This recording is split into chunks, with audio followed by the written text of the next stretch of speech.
Salut à toutes et à tous, bienvenue sur Mémoire vive quand l'histoire éclaire le présent. Aujourd'hui, j'ai lu pour vous Un père ordinaire de Philippe Dourou. Il y a maintenant presque un an, au cours de l'été 2024, j'avais consacré ce qui est encore à ce jour l'épisode le plus long de ce podcast aux Français de la division Charlemagne. Ces fanatiques de la collaboration qui ont combattu sous uniforme allemand pour défendre le Troisième Reich dans les derniers jours de la Seconde Guerre mondiale. Croyez-le ou non, et j'en suis le premier surpris, c'est aussi l'épisode qui a été le plus écouté malgré ses nombreux défauts qui mériteront peut-être un jour que je le refasse en mieux.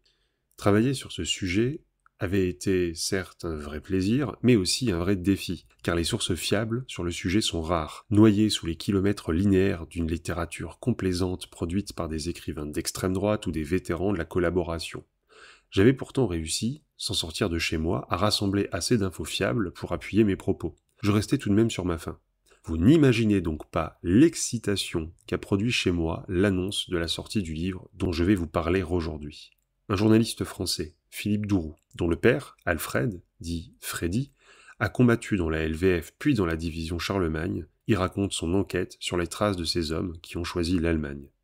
Pour ce faire, en amateur éclairé, en témoigne sa bibliographie, Philippe Dourou a effectué un travail archivistique et d'enquête de terrain absolument colossal. Travail pour lequel il a écumé non seulement les salles d'archives, mais aussi la Biélorussie à la recherche de survivants pour témoigner des crimes commis par des Français sous uniforme allemand. Il en résulte un livre à part, mais très précieux pour les recherches ultérieures, tant il a défriché le terrain et jeté une lumière crue sur les crimes commis par les unités françaises de l'armée de Hitler. En effet, contrairement à ce qu'indique le titre, le livre ne porte pas seulement sur Alfred Dourou. La quête de réponse de l'auteur est avant tout prétexte à une étude générale de la collaboration militaire, peu académique par certains aspects, j'y reviendrai, mais stimulante par les témoignages qu'elle a mis à jour. À ce stade de mon compte-rendu, si vous n'êtes pas passé à autre chose de rage, vous vous demandez ce qu'on apprend dans ce livre. J'y viens. Et d'ailleurs, on n'apprend pas grand-chose de révolutionnaire dans ce livre. J'entends par là qu'il n'y a pas de révélation choc, sauf peut-être pour le lecteur qui reconnaîtrait par hasard son patronyme au fil des pages. Et encore, je me demande bien ce qu'il ferait de l'info. C'est que les Waffen-SS français ont été tout de même autour de 10 000, selon les estimations, certes peu évidentes à réaliser et donc sujettes à caution, et tous n'ont pas disparu dans les ruines fumantes de Berlin en mai 1945. Certains ont même fondé des partis politiques, je vous laisse deviner lequel. On savait que la LVF avait participé aux crimes nazis, notamment en Biélorussie dans la lutte contre les partisans soviétiques, dans laquelle les civils étaient, sur simple soupçon, victimes de représailles inhumaines sous les coups des divisions de sécurité du Reich. En revanche, les documents manquaient, et n'avaient pas bénéficié jusqu'alors d'une publicité telle que pouvait leur en donner la promotion dont a bénéficié le livre de Dourou, ainsi que son succès. Bon ok, je sais pas encore ce qu'il en sera, mais je lui souhaite tout le succès possible de toutes mes forces. Désormais, il sera plus difficile de passer l'éponge sur la croisade contre le bolchevisme et de la faire passer pour une épopée romantique de jeunes idéalistes perdus dans une guerre tragique.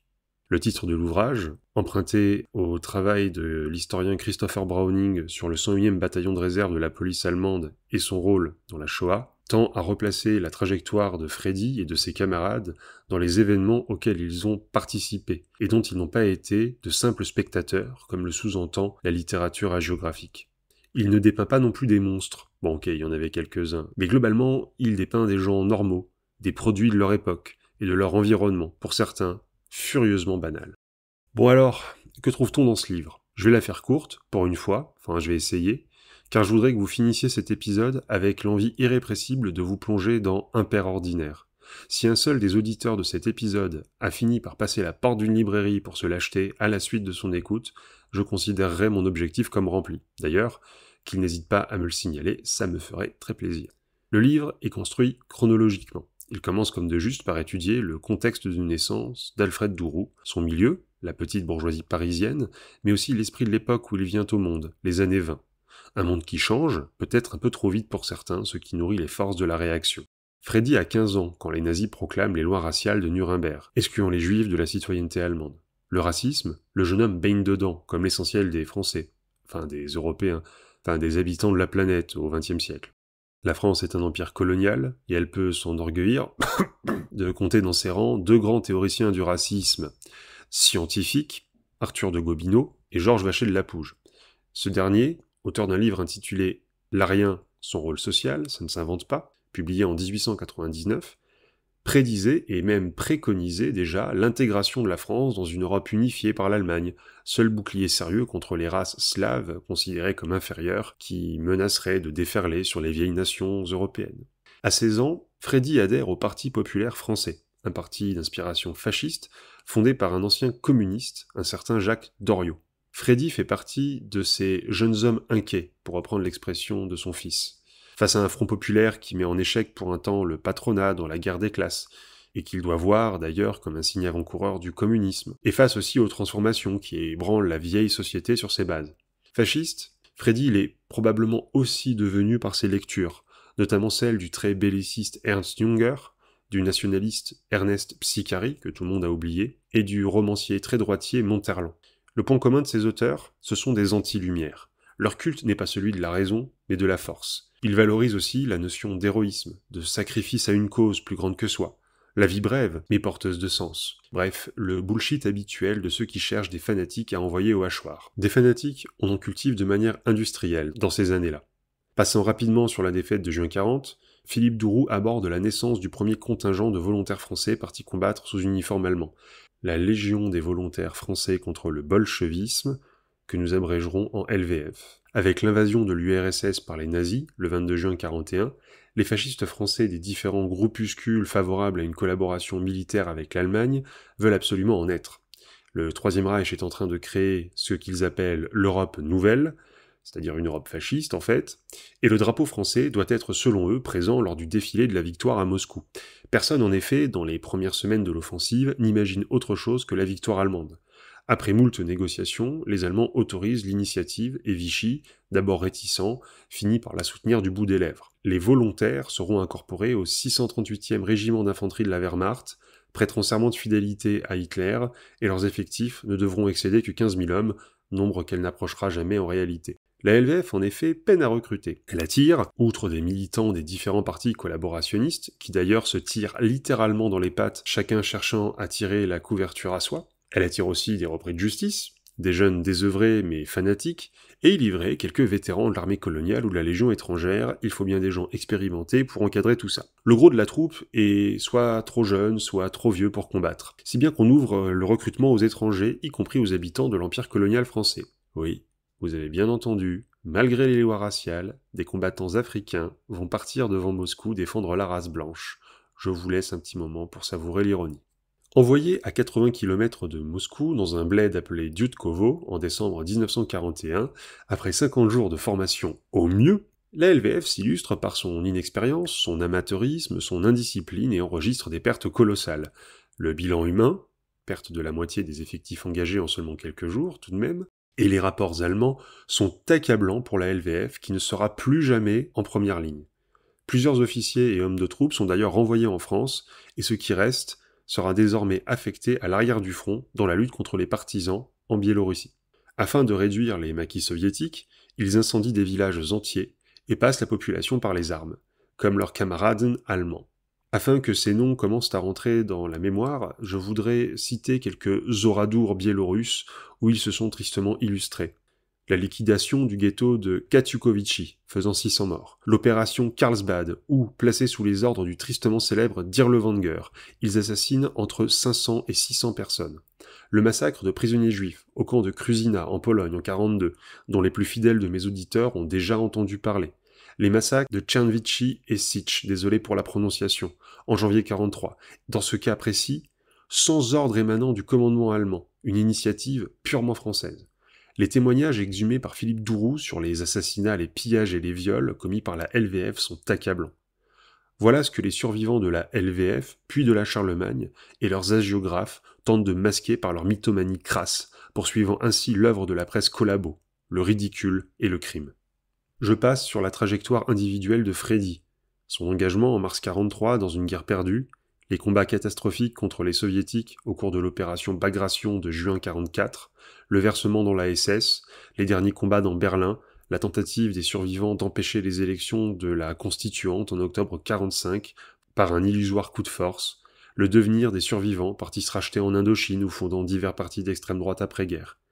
Je laisse au lecteur le soin de creuser ça dans ce livre dont on ne sort pas indemne.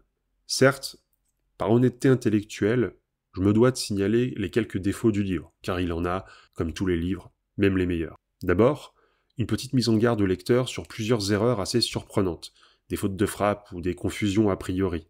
Rien de décisif, par exemple, parler de l'invasion allemande de l'Union soviétique en 40, ou encore écrire l'opération Bougration pour l'opération Bagration, et il me semble d'ailleurs que dans le passage en question, c'est une confusion avec l'opération Barbarossa, c'est-à-dire le nom de l'invasion de l'Union soviétique par l'Allemagne, alors que l'opération Bagration est au contraire l'opération de reconquête du territoire soviétique lancée en 44 par les soviétiques. Enfin, peu importe. Tout ça n'est pas décisif, je l'ai dit, mais il y aurait quand même des corrections à effectuer en cas de réédition, quand la première sera épuisée, et je souhaite qu'elle le soit très vite. Ensuite, mais ça c'est plus personnel, j'ai assez peu apprécié la construction de l'ouvrage. Alors, je parle pas du fait d'être organisé chronologiquement, c'est pas moi qui vais critiquer ça, c'est même assez logique. Je parle pas non plus du style, qui n'est pas désagréable du tout, au contraire même, hein, il se lit très bien. C'est vraiment un livre qu'on peut dévorer assez vite. Mais le problème, selon moi, et c'est encore, je le répète, une question de goût personnel, c'est que l'auteur a tendance à mélanger dans son récit son parcours de recherche, ses souvenirs intimes et le traitement de son sujet, ce qui fait qu'on saute de ses péripéties en Biélorussie à la recherche de documents ou de témoins, à un souvenir de randonnée avec son père, et du dit souvenir, on saute à un passage concernant directement la LVF, par exemple. Et je pense que l'ouvrage aurait gagné en clarté si l'auteur avait davantage compartimenté, parce que le parcours d'un fils sur les traces de son père et l'évocation du travail de l'historien au milieu des archives ou dans sa quête de témoins ont en fait tout autant leur place, hein, tout autant d'intérêt dans ce livre que le reste. Simplement, j'aurais davantage compartimenté. Pour le reste, je l'ai dit, c'est un livre important, c'est un livre très intéressant, c'est un livre documenté, c'est un livre qui est d'une méthode absolument indiscutable. Toutes les cotes renvoyant aux documents cités sont citées en fin d'ouvrage. Bref, je pense que c'est pas pour rien que Johan Chapoutot, spécialiste français du nazisme, lui a accordé une préface. Donc vraiment, je vous encourage à le lire, même si évidemment c'est un ouvrage qui est un peu compliqué si c'est un sujet que vous découvrez, mais en même temps, vous pouvez découvrir le sujet en même temps que l'auteur vous raconte comment lui l'a découvert, ce qui peut être aussi intéressant. Dans tous les cas, vraiment, je pense que c'est un livre qui fera date, et je ne peux que vous le recommander chaudement.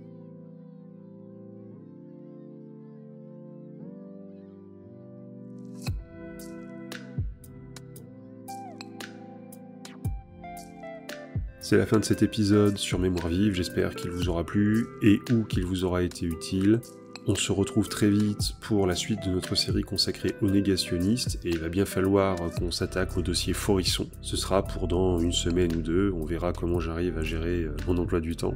En attendant, comme d'habitude, merci à ceux qui prennent le temps de liker, de commenter et de partager également, ou de mettre une note sur les différentes plateformes de podcast, et qui s'abonnent sur nos réseaux sociaux. En attendant, prenez soin de vous, restez calme, et n'oubliez pas de lire, c'est important.